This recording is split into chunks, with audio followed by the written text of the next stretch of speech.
Silvera from Cuba.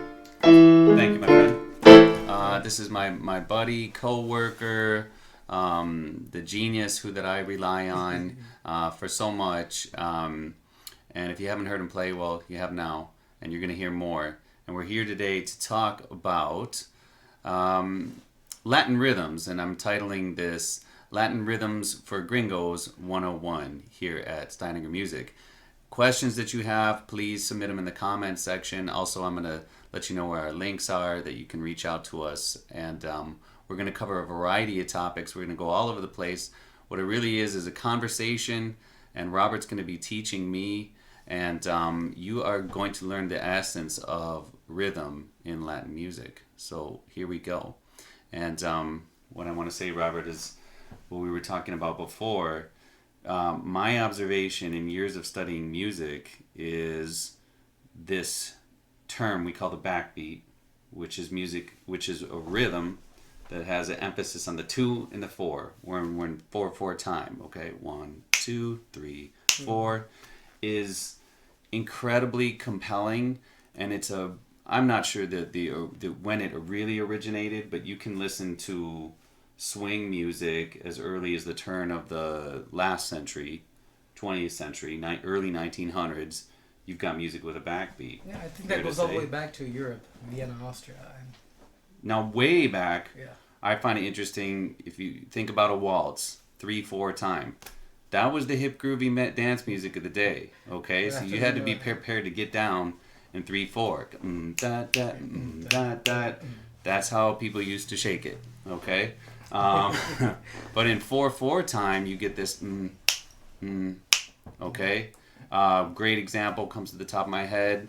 Listen to Billie Jean by Michael Jackson. If you want to know a strong, funky, solid, straight feel backbeat, okay? It grooves, you want to get up and dance. Swing music, 2 and the 4. Right? There you go. Country, if you don't believe me, I'll prove it to you. Okay? Hip hop, rock. Rock and roll, twist and shout had a really strong.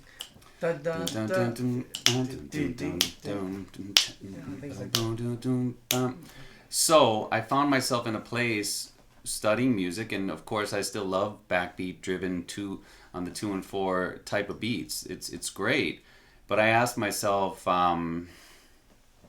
is this all there is in the world of rhythm?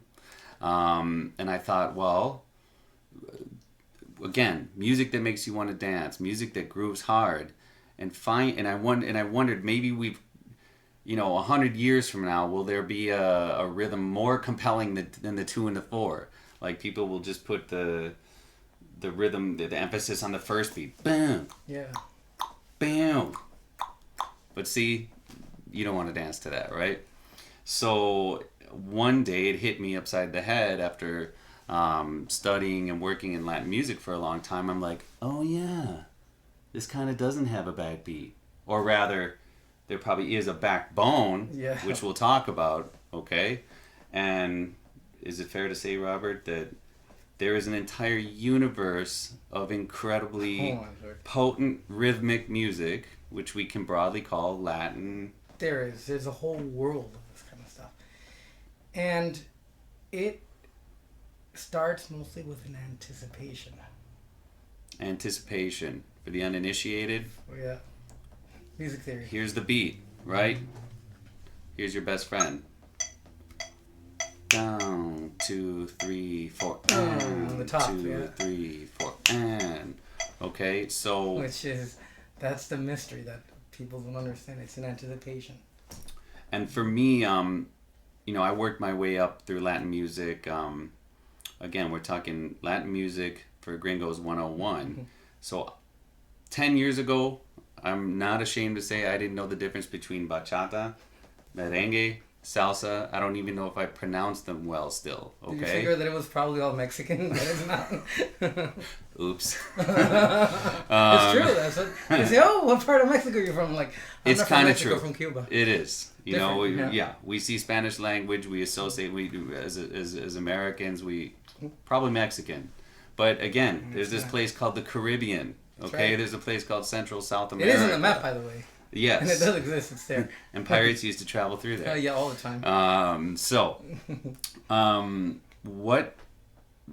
So you? I'm sorry. No, tell me. You said where it originated or where. A lot of the Spanish music, believe it or not, started in Dominican Republic. Not as much in Cuba as people thought it did. You can trace the history. During the time when the minuet was in its glory days, right, way before the waltz. The minuet, quick Yeah, definition. This is a dance in 3/4. That We're is back not to a 3/4. waltz. The accent is in the second beat. It's probably a lot slower than that. But during that period where that music flourished in Europe, way before that, the music in Dominican Republic, which is a lot more complex in rhythm, was already a hit. Okay. We're talking 1503.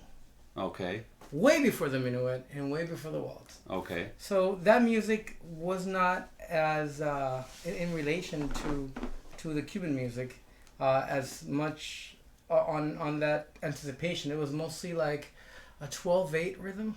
Okay. A lot more complex.